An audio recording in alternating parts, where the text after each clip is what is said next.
The Princess and the Curse of Pride. Long ago, in a grand kingdom surrounded by green hills and flowing rivers, there lived a beautiful princess named Isabella. She was the only daughter of King Edward and Queen Margaret, and she was the most stunning young woman anyone had ever seen. Princess Isabella's beauty was legendary. Her skin glowed like honey in the sunlight. Her eyes sparkled like emeralds. Her golden hair fell in waves down her back, and her figure was perfect in every way. People traveled from distant lands just to catch a glimpse of her. But with all that beauty came a heart filled with terrible pride. Every morning, while the kingdom worked, Isabella would spend hours in front of a golden mirror. She would turn her head this way and that, admiring herself. "Who could possibly be more beautiful than me?" she would whisper. "I'm perfect.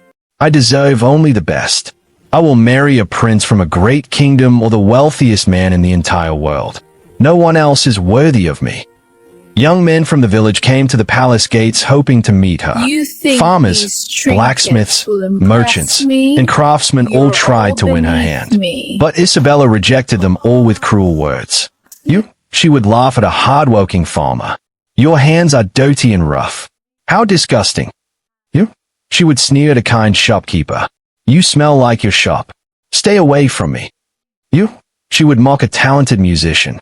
"You're too poor. I wouldn't even let you polish my shoes." One by one, she turned them away, breaking their hearts. Her parents, the king and queen, begged her to be kinder. "Isabella, beauty fades," her mother would say, "but a kind heart lasts forever." "Mother, please," Isabella would reply with a wave of her hand. "I'm a princess. I shouldn't have to lower myself to marry some common village boy. I'm waiting for someone worthy of my beauty."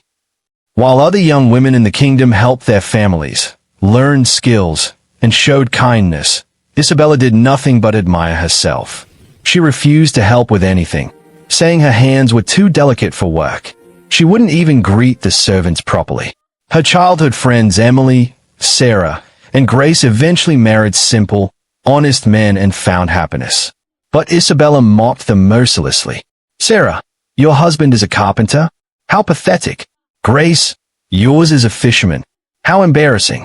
You all settled for so little. But I, Princess Isabella, will marry royalty and live in a palace even grander than this one."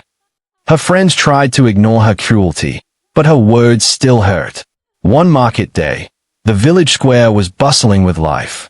Merchants sold their goods, children played, and musicians filled the air with cheerful songs.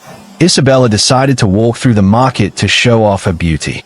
She wore her finest silk gown and jeweled crown, walking as though everyone should bow before her. People stopped to stare, but they whispered among themselves. "She's beautiful on the outside, but her heart is ugly," one woman said. "She treats people like dirt beneath her feet," a man muttered. Isabella didn't care. She loved the attention. Suddenly, she bumped hard into someone.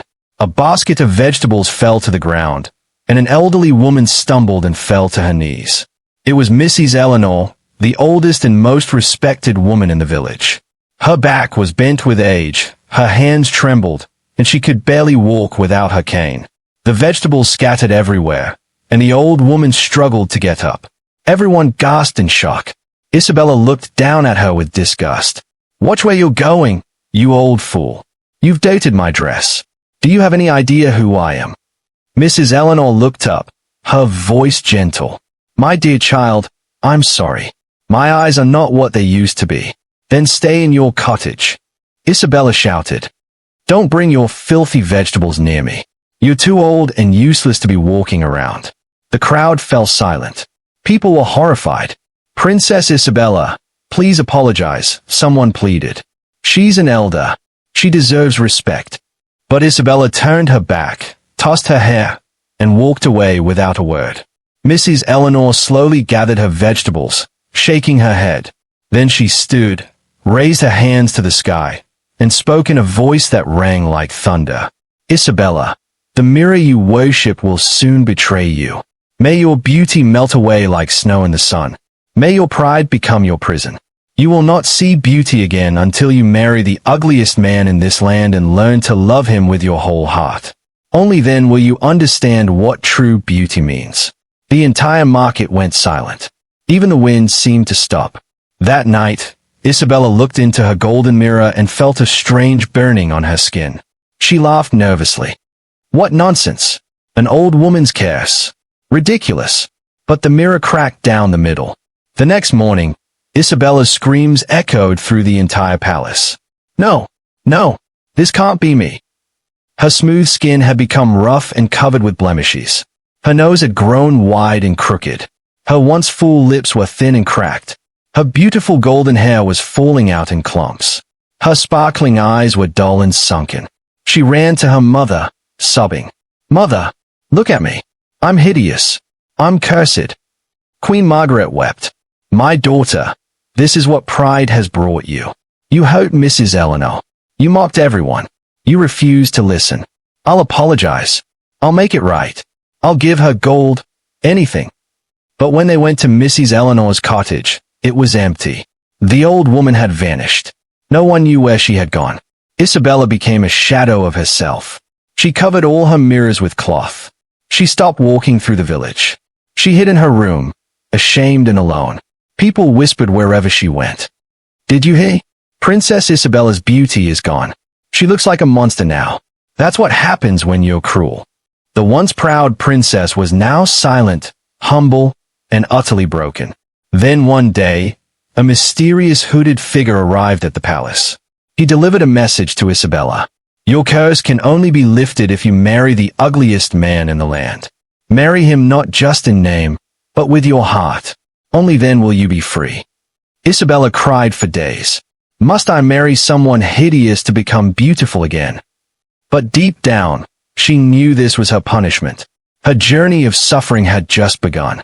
A week later, there was a loud knock at the palace gate. The guards opened it to find a repulsive young man standing there. He was short and enormously fat. His skin was covered in warts and sores. He had only 4 brown, rotting teeth in his mouth. His hair was greasy and unwashed. His clothes were torn and filthy, and he smelled like rotten eggs and spoiled milk. His breath was so foul that even the guards stepped back. My name is Albert, he said with a crooked grin.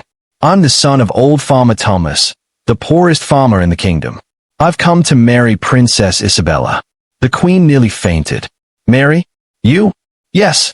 I heard she's looking for someone like me. Isabella came to the door, her heart pounding.